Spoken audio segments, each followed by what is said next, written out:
guys, I'm Kelly with Mid-Peninsula Moms blog. Happy New Year. We took a little break for the holidays, but now we're back, and we're so excited to be here again with our contributing writer and resident sleep expert, Dr. Sarah Mitchell from Helping Babies Sleep.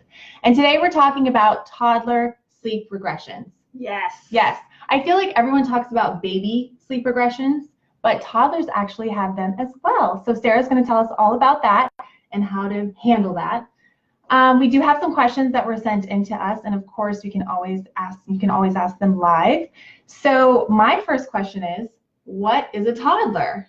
What qualifies for a toddler? I consider a toddler anything 12 months plus. Okay. Essentially when they toddle, which is the idea that they start walking, and that can happen anywhere after 12 months. Okay. Obviously there's a huge variation. All the way to when? What do you think? Preschool years. Preschool, okay. So preschool, three-ish. Three-ish. Basically. Oh my gosh, my baby's about to turn 3. Yeah, you're gonna so he's not even going to be a toddler anymore. You're okay. gonna have a preschooler on your hands. Yeah. Okay. Exactly. Okay. So these kids have these sleep regressions as well, and sometimes they can be a little bit trickier because they catch you kind of off guard. And they do. Yeah. They do. And we're going to talk about like the different months that they can happen. Okay. We try and give you general guidelines, but every child's different, and they, can fluctuate by a month or two for sure. Okay. But remember that any sleep regression at any age is really because of progress in some way. So either your something child, good is happening. Something actually really good underneath it all is happening. Either they're growing and getting teeth coming in. Teething is a big cause of sleep regressions. But also like neurologically, they're advancing and becoming more developed, and that can cause sleep regressions as well. Okay. Sleep regressions is where things that were going well, now you're seeing maybe more blips, like fighting nap put downs, taking longer to settle at bedtime, and then more night waking. Okay. On average, after 12 months, most kids are sleeping through the night without eating. Okay. And then all of a sudden you start to see some night waking, them calling out for you. And you're like, what's happening? I thought we had a good routine. Yeah, exactly. Okay. And it's also really a tease because your body has become used to having longer stretches of sleep at night, and then you're getting interrupted, fractured nighttime sleep, and you're like, oh my God, this is so painful. And it's funny because you think back to like the 4-month stage where you were getting up so much more at night, but you feel that much more tired at this stage. Okay. And then it's also a weird stage because at some point a lot of these kids will lose their afternoon nap, right? That's a great point. Yeah. And that really plays into it. So most kids aren't really ready to lose the afternoon nap until between age 3 and 4. So age 3 and 3.5 is a really common time. Okay. And one of the major... I'm almost there. You're almost there. And he's my second. So isn't that true that they say the second ones always drop it faster because they see their older sibling playing and not sleeping? Well, that's a really good point. Because I've had people who say, oh, my 2-year-old is done napping. It's like, oh, I don't really think he or she is actually done, but you're definitely in a nap resistance situation. Yeah, and try not to let that nap go. Yeah. And remember, with sleep regressions, like ultimately this too shall pass. Right. But I always, as a parent, I want to get to the root issue and really understand what my child's going and through, why this might and why this is happening. Yeah. And then formulate how I'm going to respond, offer comfort while I maintain my boundary. Right? Okay. Perfect. Yeah. Okay. So 15 months. Yeah, 15 That's the months. first, right? Yeah, so technically they're 12 months of age is a time where you could get first molars. So that could be a time where you see a sleep regression. I find it very rare that I see molars come in right at 12 months. It's usually closer to 14, 15, 16 months of age. Okay. But 15-month-olds is a thing, just so you know, and especially 15-month-old toddlers is a thing. It's like there's a few things going on. They have a bigger voice, so their cries throw you for your loop. You think they're in like legitimate pain because it's so dramatic. Right. But it also they're smarter. They're smarter. So they can manipulate you just a little bit. They really can. Right? They really can. They're talking, some of them. Yep, absolutely. And fear of missing out. Huge fear of missing out. So often you see nap resistance, resistance going to bed, and some more night waking. Fear of missing out, but also a lot of kids this age start to walk. 15 months is a very common time to walk. And I know this because my daughter didn't walk until she was 2. Oh my goodness. So I've talked to so many different people that when their kids walked, and everyone says, oh, mine was late too. She didn't walk until she was 15 months. So 15 months really is a very common time. And that's a huge leap in development. It is. And not only that, 15 months is also the most common time when a child goes from 2 naps down to 1 nap. Okay. Oh, okay. So you drop that morning You nap. drop the morning nap, and then the Oh, afternoon I can't nap. remember when we did that. Yeah, it's anywhere between like 14 and 18 months, depending on your circumstances. But that's very common too. So 15 months is a legitimate thing. I loved that actually because I felt like I could do more. Yes. With my child. Like we didn't have to be home so much. So actually, even though, it's nice to have that quiet time in the morning, I actually enjoyed when they dropped that nap. Me too. Yeah. Me too. And then I was terrified when they dropped the nap completely around like 3.5. You're like, oh my gosh, but you get your nights back.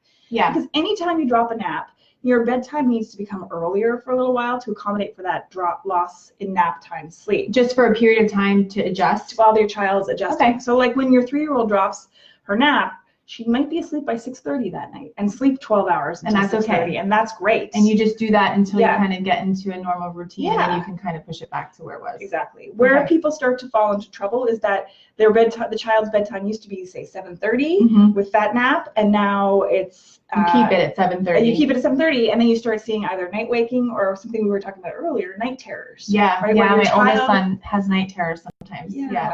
It's very scary because night terrors, your child's usually inconsolable, and trying to console them makes it worse. And it's usually due to being overtired. Yeah. So anytime you're starting to see more night wake ups and you dropped a nap, ask yourself, is my bedtime early enough? Yeah. Yeah. It's great whenever I do these lives, I can always ask her like my personal question. We all have questions. And she's like, you need to shift his bedtime up a little bit. Yeah. Okay, let's check in and see if we have any questions here. Don't forget, you can ask questions live. Okay, so that's 15 months. Yeah. So 18 months. 18 months I find not so great as well. And again, we have the same thing. It will get better. It will get better. You're really close. 18 months, again, fear of missing out. According to Erickson's developmental theories in child development, the idea that I want power. I want to see what the boundaries are. And kind of control. And test how far I can push you. Because contrary to what you think, actually having a firm boundary and being consistent makes your child feel more safe. Yep, I've heard that. Yeah. You feel like you're being really strict, but they actually like it and need it, even though they push against it sometimes. Absolutely. Yeah. Absolutely. And with all of these boundaries that I'm talking about, you always respond. You always show your child that they have been heard. And sportscasting is a great parenting tool that you can use. Okay, what's that? Have you heard that one? No. Okay. But I love it because my kids love sports. So I have to hear this. So sportscasting is like, you're calling it play-by-play. So like, I know you're so mad right now because you want to get out of your crib, aren't you? Because your toddler at these ages has so many thoughts and opinions, but not necessarily the vocabulary to express it. Right. So you can really say, I understand that you're feeling this way, and then they feel heard, and that helps take the edge off. Exactly. Okay. Exactly. And just reinstate your boundary. I know you really want to come into mommy's bed tonight, but you are a big boy and you sleep in your crib. Yeah.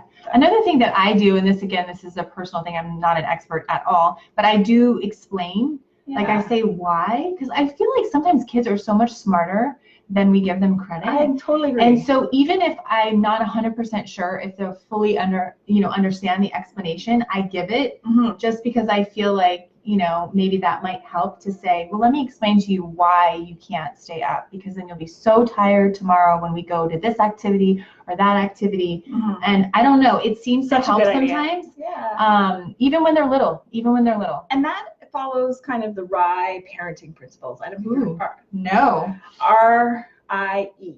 RIE. Yeah, and JanetLansbury.com. I love her. She's like all about respecting our kids. So even when I'm doing sleep training, even with a 4-month-old, I always say, tell your child exactly what's going to happen, just in case they can't understand that early. Because definitely by like 8-9 months they can. Right. And your child can really show preference over being rocked to sleep versus put down in the crib awake. So acknowledging what they like and responding. Yeah. Exactly. Interesting. Exactly. Yeah, so that's 18 months. I want power, fear of missing out. Also, I have more independence. Maybe I'm walking, I'm running, but I still want to know you're going to come. So listen to them, make sure they feel heard, but stand your ground. Exactly. Don't give in. Don't give in.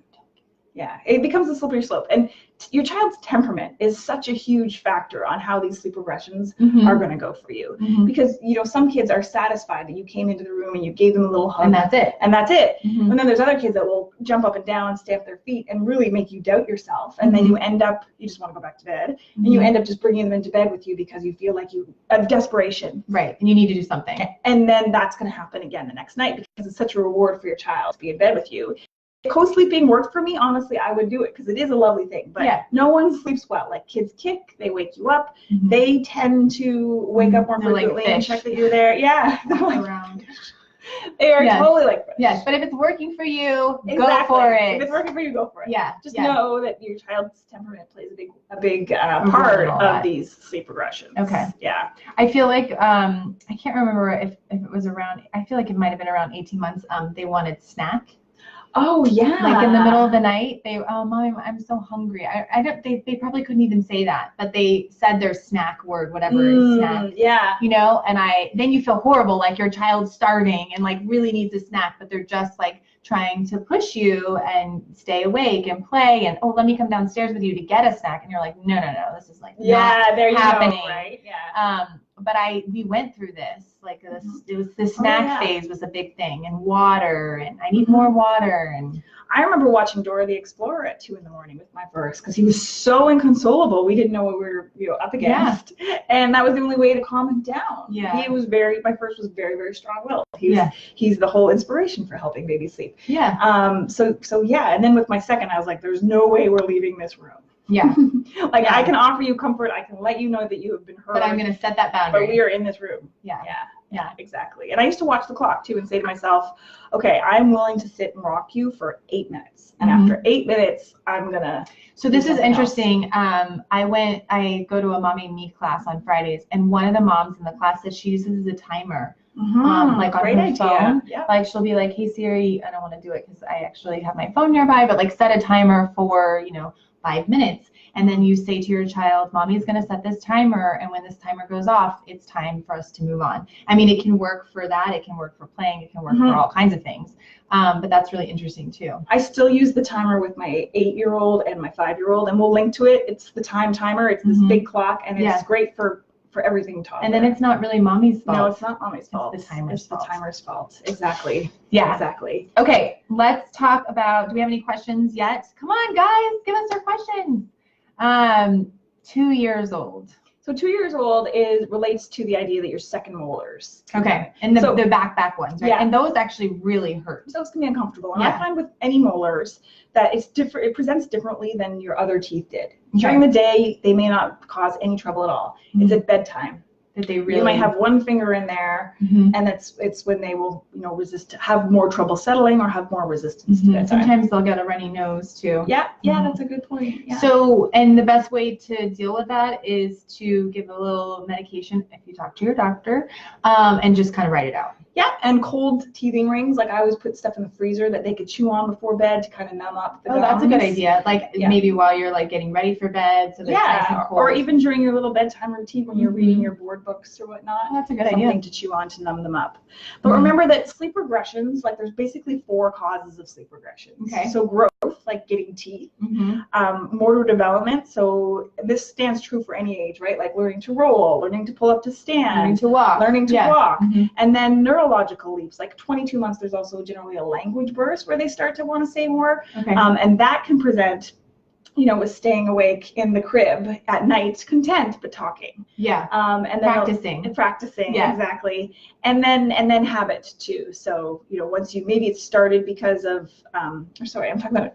I went on a tangent here. Now I'm getting into like morning wake ups. Yeah. Because these also represents with sleep regressions is morning wake ups, like 5 a.m. wake ups. Okay. So teething, not getting enough sleep, so either waking up too much in the night or bedtime that's too late can cause a child to be overtired. So that can cause your 5 a.m. wake ups. So teething, overtired, motor leaps, neurological leaps, and then just a habit. Okay. So maybe it started because of teething and now the 5 o'clock wake up remains. Yeah, that's always hard actually. Or if you have a child that gets sick. Yes. Yeah, or they have a cold, so like a week goes by and everything is just off because they don't feel well. And then once they're well, you're like, oh, sorry guys, like you're not sick anymore. You need to go again. Yeah. It's hard to break that kind of habit. Can be. And again, temperament. Plays a huge role in that. Okay. So so that's 2 years old. 2.5 years old. So 2.5, again, you might see nap resistance, the same kind of things. Yeah. And it's just related to more vocabulary and more opinions at this stage. So this is kind of where I am with my little guy, and he's very opinionated. Yeah. So try what you've been doing already. Like, well, and tries to negotiate a little bit with me. Oh, yeah. He's a little negotiator. I love that, though. Yeah. I love yeah. that. It's so cute, but like not when you're actually in the moment. You're like, oh my gosh. So that's all about knowing your boundaries. Right? What are you willing to give him a little win? Because that helps. Okay. Really. Even in bedtime, it's like, what choices? Do you want to wear these pajamas or these pajamas? Right. Do you want to? Which of these 3 books do you want to read? Okay. And often at 2.5 in our bedtime routine, to give your kids a little win and filling up that bucket, right? Yeah. Is okay. We're gonna read 2 books tonight. Do you understand? Okay. And they pick out their 2 books and you read them, and then he's like, 1 more. Yeah. And you're like, okay, you win. Yeah. But then you have to do that every night. Right. Right? And then your boundary really is 3 books in your head, and you're okay with that. But he feels great because he's getting an extra book. Yeah. But right? you've already decided that you're reading 3. Exactly. Yeah. Exactly. Okay. Exactly. Okay. And then after like 2.5, like it's usually that's the hump. Like usually that's the last one. So there is hope. Yeah, there is 2.5 years. 2.5 years. I know it Okay. seems so long, so far away for some people. Okay. The only other thing that can happen after that is around 3.5, a lot of kids start to develop fear of the dark. Right. Yeah. And we've kind of touched on this before, like what to do. And if I remember correctly, you just kind of leave the light on. Leave the light on. It's no big deal. No big deal. Yeah. Yep, makes them feel secure. And eventually it won't bother them. That won't be there forever. yeah, and if it is, Yeah. oh well. Because I remember we talked about this, and I was worried if I had left the light on, then my son wouldn't fall asleep. Yes. A lot of people are afraid of that, and she said, no, he'll just fall Well, asleep. the whole idea of melatonin, right? Melatonin comes out at night and it signals your body that it's time to sleep. When it's dark. And Yeah. daylight inhibits melatonin. Okay. So people are always worried, like, is the light it's in too your bright. room going to not allow melatonin to be released? Mhm. But it doesn't work that way. Okay. Yeah, It's still okay. it's still And it's okay. a phase. Yeah, It's just still a okay. phase. Yeah. It's sleep. It's okay. Okay. All right. So that sometimes happens later. Yes. Okay. Yes. We do have, so we talked a little bit about the early wake-ups. If the bedtime's too late. I think we got all of this. Okay, should we get to some of our questions? Yeah, there's one right here. Oh, we have a good one here. Mhm. We don't have a sleep regression per se, but our daughter struggles to go to sleep without one of us sitting with her while she falls asleep. Any advice on how to do that? Do we know Yeah. how old she is? I'm assuming she's in her toddler years. Okay. So that's really about your parents' boundaries, your trade-off between your willingness to sit there and your willingness to hear her fuss about it, Okay. right? Because it's comfort that you're offering her, Mhm. but let's say she's 2, she may want you, but does she really need you to sit there to fall asleep? Mhm. And in most cases, not. Mhm. And cases like this, we always look at, is your timing accurate? So are you setting up your bedtime at an appropriate time for her that makes it the easiest for her to fall asleep? And in the toddler years, like, 1 to 2, like 8 o'clock's too late. I often see people that have 8 o'clock bedtimes because dad comes home at 6:37, it gives them time, Right. but it's just not enough because toddlers need 11 hours of overnight sleep. And most kids this age wake up between 6 and 6:30. So Okay. she's going to bed at 8, she's getting like 10 and a half, and it's just not enough. So pushing it a little bit earlier might make it easier for her, and then she may not need you as long. Exactly. Okay. And then with that sitting beside technique, it's like you're always trying to get further and further away. Just think of it as a gentle wean off your presence of moving yourself away. Wasn't there somebody who wrote about this where you like put your hand on their back? This is when they're like infants, and then you stand by their crib, and then you like sit on the floor next to the crib, and then you sit in the chair across the room, and then eventually you make your way out. Yeah, this is one of the most common techniques that I use in my one-to-one coaching with clients. It's called the attended method. Okay. And that's the I idea. figured this had a name. Yeah. I was like, I feel like I've heard of it. Yeah, there's a whole bunch of different names for Yeah. it too. But yeah, that's the idea, is that you're slowly working your way away. Does that work for toddlers? It can work for toddlers. It depends on the temperament. So, for example, I had a 14-month-old that woke up like 6 to 10 times every night, and we started with that because parents didn't want to hear any tears, which I totally understand, right? Yeah. Because this is the other thing too, with any sleep training, like this is the first time in your life where you're not doing everything you can to stop your child's tears, right? And that's really hard. It's really, And you feel really terrible. hard. You feel terrible, and Yeah. you're unsure of yourself too. Right. Am I doing any harm with the crying? Like it's not It's not a fun thing to do. Right. So we started with the attended method because I say, wouldn't it be fabulous if your touch was soothing to your child and that was enough? But in this particular case, it wasn't. He still woke up 10 times, and mom and dad had to go in and touch him, and then we'd go back to bed. And to have fractured nighttime sleep like that, like, is so exhausting for your child. And for you. Yeah, and for you. But for your child, too, because they never really get into that No, deep they're sleep. never in a deep sleep. Yeah. And so in that case, we had to move to a different method. So it depends on your child's temperament whether or not the attended method will work for you. It's a fabulous technique for like 4 months old, 5 months old. By 7, 8 months, sometimes it drives kids nuts that you're sitting there beside them, but not picking them up. Yeah. And then in 12 months, 13 months, again, it can be good. It depends. It depends on your child's temperament. Yeah. So she said, yes, ours is all about, I don't need a nap. Yeah, so this is fun when they learn to talk and they actually look at you and they're like, I'm not tired, I don't need a nap. And you're like, oh, yes, wait, you do. You do. And again, it's, you know, I hate to say tears, but it is boundaries. Like, you are in charge of your child's health and well-being. And sleep is a really integral part of that equation, right? And so your child's testing you and testing boundaries. And what are you willing to be negotiate, and what are you not willing to negotiate? And for me, I just was not willing to negotiate naps. I would always return to the room and let my child know he's been heard, but no, you need to nap. Yeah. It's really hard. Yeah. Okay, we have another one. My son is 3.5, won't go to sleep either unless we are sitting in his room. And then he won't stay in his bed all night. He wakes up and comes into my bed and keeps me awake. What can I do? And then, well, so this is actually, we got a question about this too, about getting out of bed. Because when they're toddlers, the cribs are changing. Okay, so we can answer Allison's question. Okay, Allison. So he's 3.5. Oh, wait, she wrote more. The earlier I try and put him to bed, the longer it takes him to go to sleep. Oh, so the earlier. On average, he's actually asleep by 9:30. He's in bed at 8. If I try to move him earlier, then he wakes up at 4 a.m. Right. This is hard. Yeah, these are hard ones because he's 3.5. He's a preschooler. This is really getting into 2 questions. Sleep hygiene. Does my child have self-soothing skills to actually relax himself into sleep? Okay. And then 2, what are my boundaries guiding sleep? And 3, actually, what motivates my child to stay in their room, and what reinforces the behavior? So, you know, when your child's coming out of your room, are you, you know, is just seeing you enough of a reward to keep the behavior happening? And in that case, what other motivation can we give to stay in the room? We have an article on the blog on the San Francisco side about the sleep pass. Yeah, the sleep pass. Yeah.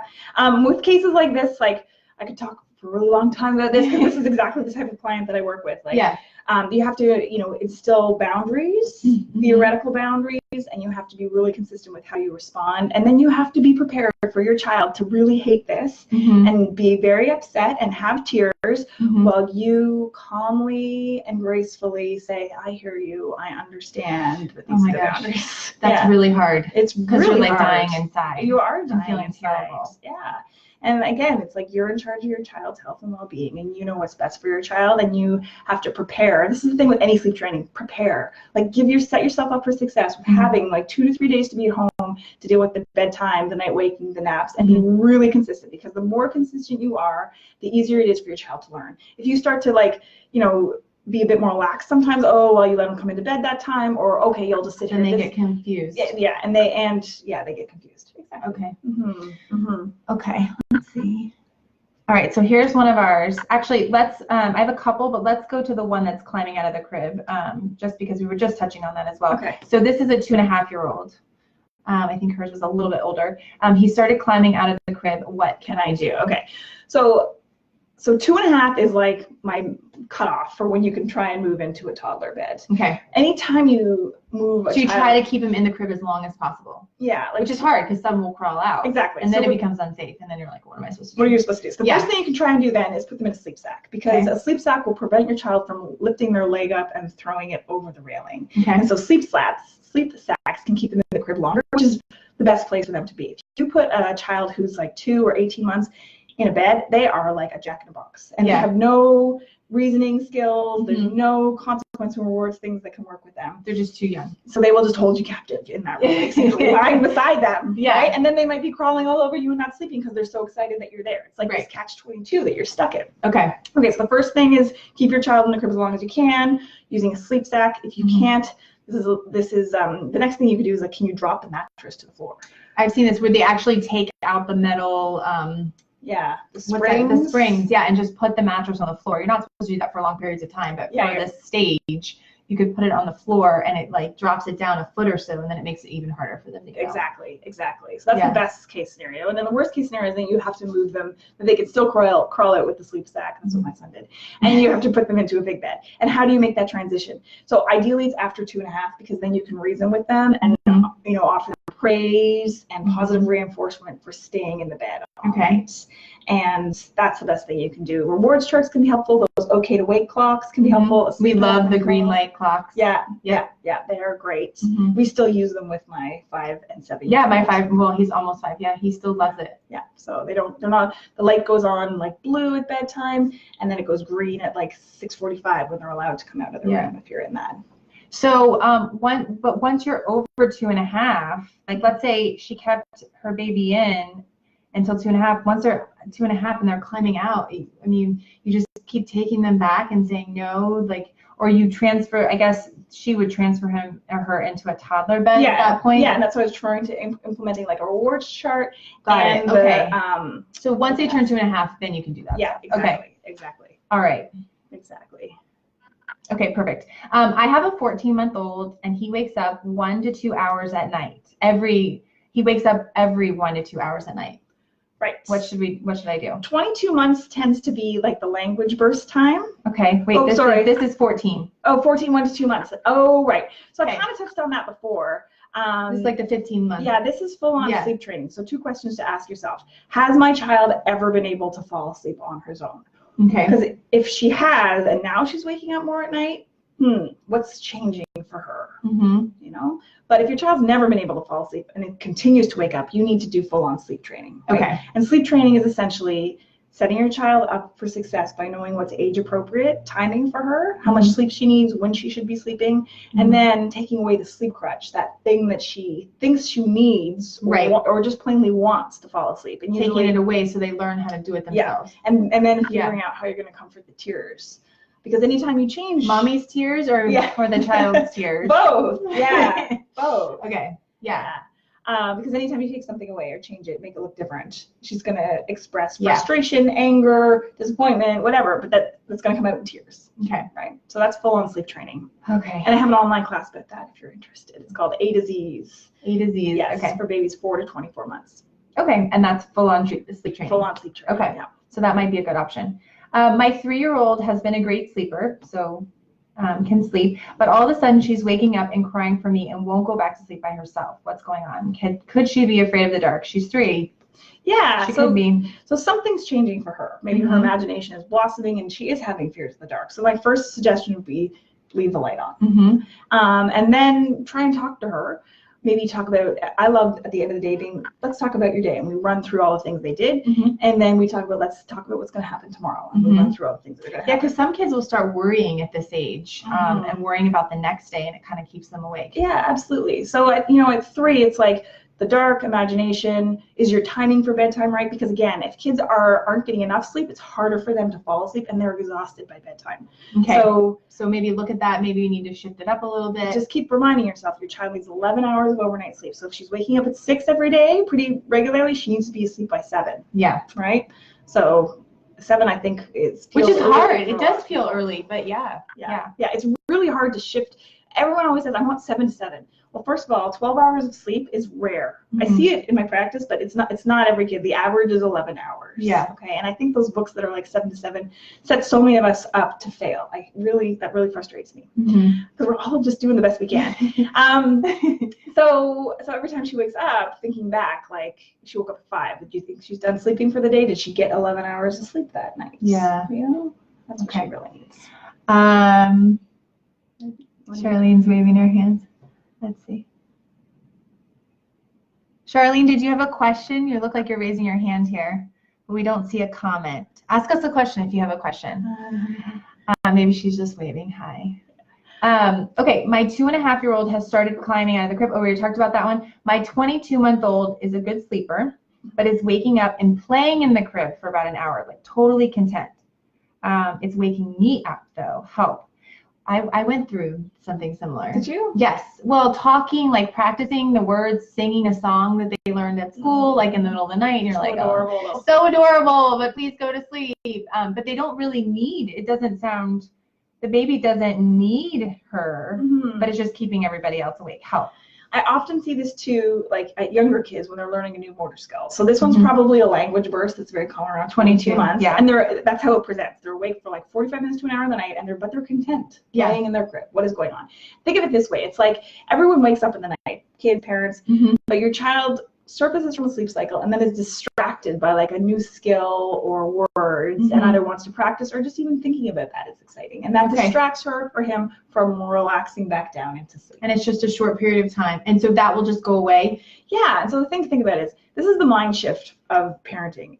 It used to be your job to make them sleep. Then once you do some sleep training and establish the ability to relax themselves into sleep, then it's their job to put themselves to sleep, and it's your job to set them up for success and maintain the boundaries around what sleep looks like. So something like this, one night, no big deal. But if it's happening for a couple nights, your child's now losing an hour of sleep every night, and you're at the risk of falling into that negative feedback cycle of not getting enough sleep and then having a harder time going. And then having other issues. Yeah, exactly. Right, because they're overtired. Early morning wake-ups. Right. So in that case, you might want to adjust nap time to be a little bit earlier. If she woke up at 5 because of this and then talked until 6, adjust nap time to be a little bit earlier to help her get a little bit more nap that day to help with the loss of sleep. Or potentially bringing bedtime like earlier by 15 or 20 minutes to help get a little bit more just sleep. Until you get through that phase. Exactly. Okay, that's really smart because you don't want all these negative things to come out just because you were going through a silly phase. Exactly. Just keep remembering like sleep begets sleep. So the more well rested your child is, the easier it is to get her to fall asleep and then stay asleep. And then the more overtired your child is, it's harder to get your child to fall asleep and then stay asleep.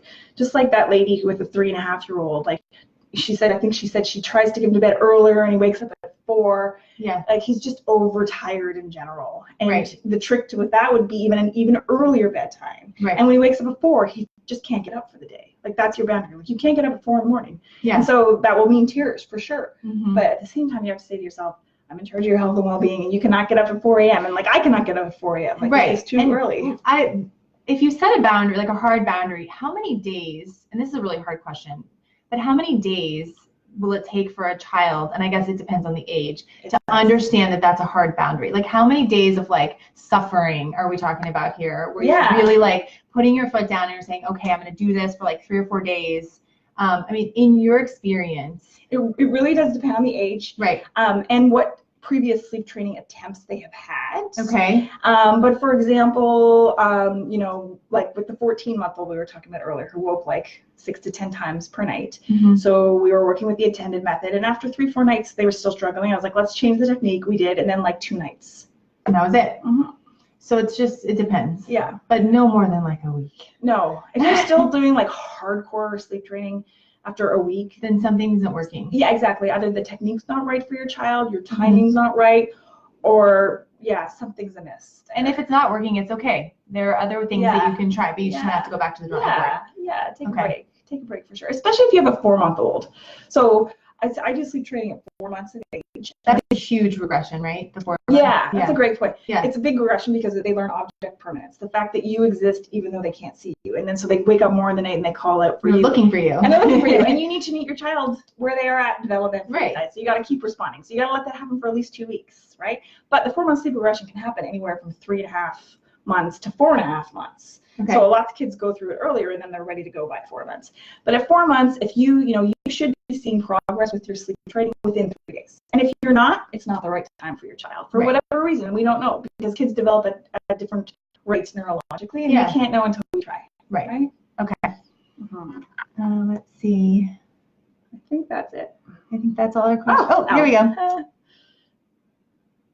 Oh, Charlene said she was just saying hi, and she is preparing herself for Olivia's toddler years. I know.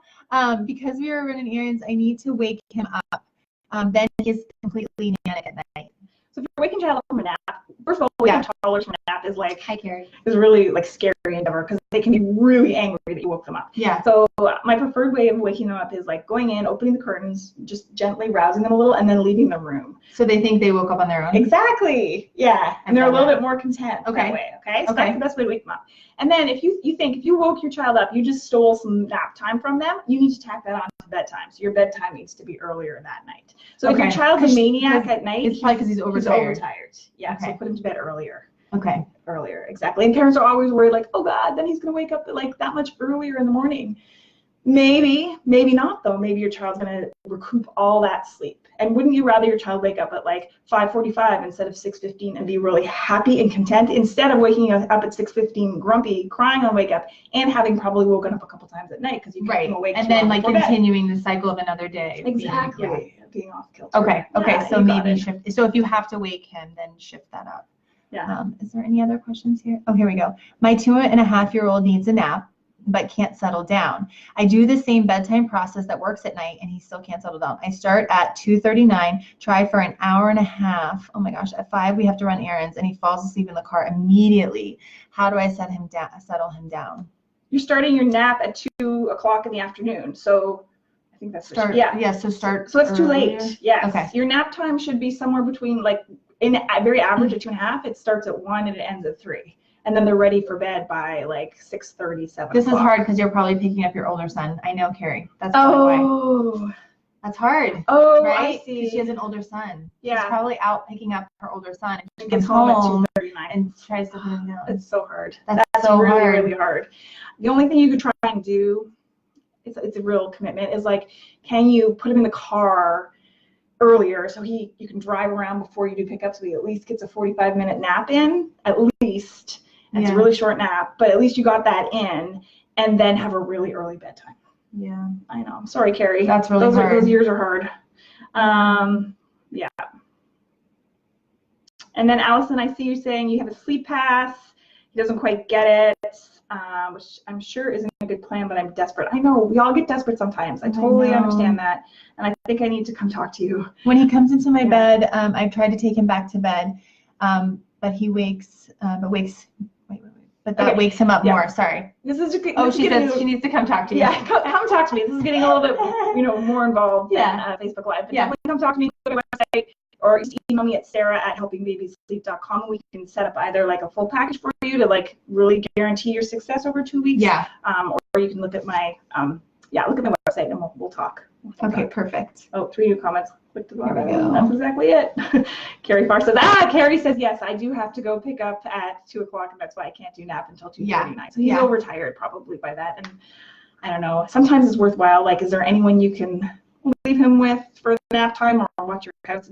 It's tough. It's tough. You're doing the best you can. Charlene says, just a thought, for parents that have more than one kid, sometimes a baby or toddler has to sleep on the go. Oh, good. Pick which nap is more important to take in the crib. How detrimental is napping on the go? Great question. Yes. I have so many thoughts about this because there's a whole bunch of stuff out there about how like napping on the go is no good. But like seriously, we cannot be home for every single nap. No, it's impossible. No, like what about mom's mental health? That's so important. Yeah. Right? So I always used to say mornings are for me and afternoons are for you. So I would wake you up early so that I could go out to my exercise class and I would protect the afternoon nap. That was when you're on 2 naps. Okay. So the afternoon nap is the one that's going to evolve to be longer when you're down to 1 nap. So that's the one that you want to protect the most. Okay. And I still feel like some sleep, whether it be in motion, is still better than no sleep. Right? So if you have to nap on the go, then go for it. Then just go with it. And you just do the best you can, and maybe you keep driving if your child falls asleep in the car. Either you rush home, keep them awake to get them down in the nap, because it's very difficult to transfer. Oh, it's terrible. Right? It's very hard. Exactly. So if they fall asleep, then just keep driving for at least 45 minutes. Just to get something. And some kids, you can park the car and they'll still sleep in the car. And at least we have phones now. Imagine what they did before. I know. Phones, like, oh my gosh. Yeah, because you could just sit in the car and check your email. Yeah, like bring a book. Always have a book in the car just in case. But yeah, that's kind of my idea. If you're on 3 naps, like 3 naps is generally between 6 and 9 months. That third nap is usually only a 30 to 40 minute cat nap, and that's a great one to have on the go. Okay. That's a great one to have on the go. That one's like early evening, right? Yeah, 4 to 5. Yeah. So basically protect the longer, like 1 o'clock-ish nap. Protect that one. If you can. Yeah, exactly. But if you can't, You just do what you got to do. Exactly. You're just doing the best you can. You always have to do the best And you if can. your naps go crappy, just remember your bedtime has to be earlier. Yeah, so if you have a bad napping day, you just shift up your bedtime a little bit. Exactly. Okay. Exactly. Perfect. Yeah. Thank you guys so much for watching. This was a great topic. Yeah, this was interesting. Please continue the conversation, and we will be uploading this to YouTube. If you have not checked out our YouTube channel, please do. We've had quite a few of these conversations now live, and they're all on the YouTube channel, so you can kind of click through and find one that you might need to watch right now, this minute, whatever stage you're in. And also go ahead and tell them where they can find some more information about you. Yeah, I'll leave a link to my website, helpingbabysleep.com, and I've got blog posts about different sleep regressions as well. Okay, perfect. Yeah. Also, there's a new great book. There is a new great book. There's a new great book, and we're gonna link it. It's called Understanding Your Toddler. It's about how to interact with your toddler during these different neurological leaps, and it's written by one of our Mid-Peninsula Mom blog writers. Yes. Eilette, and she's a speech pathologist and has 2 young kids of her own, and her pre-sale Amazon book is up right now for $2.99 for a Kindle. So yes. It's a great resource. So we'll link that here, and continue to follow us on Facebook and Instagram, and we will see you guys next time. Thanks for watching. All right, bye. Bye-bye.